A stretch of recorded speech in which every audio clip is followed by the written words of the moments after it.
because especially for us employees, no, so we are on this journey which we call the Great Transformation to become the Philippines' first technology. So what does that mean in a nutshell? It's really about changing our culture, the way that we work together, trying to be more adept at technology, being more creative in terms of the innovative solutions that we create for our customers, for our stakeholders, and really trying to be just more technologically advanced. So even the way that we do our traditional CSR activities, we're now opening up to new ways of doing things and making sure that in every solution that we create for the communities that we serve, we're also injecting the use of new technology or data science, artificial intelligence, and learning how to use this new tech to do more good. So it's very important for us. I think the theme also aligns with what we're trying to do as the Philippines First Conglomerate, and then for our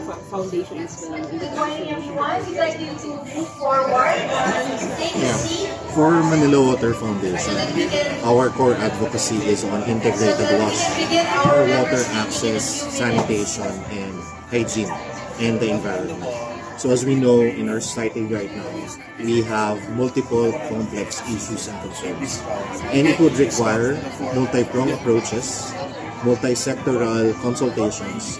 And as we know, water as a basic component of living, there's really a need for us to ensure that there is inclusivity in terms of the usage of technology, especially for the GIGA or those that are geographically isolated in disadvantaged areas.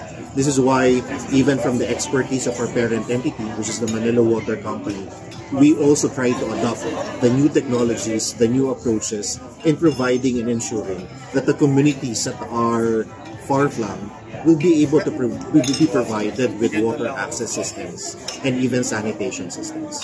So, the reimagining a new and inclusive future as the theme for this year's CSR Expo really aligns to the vision and mission of Manila Water Foundation.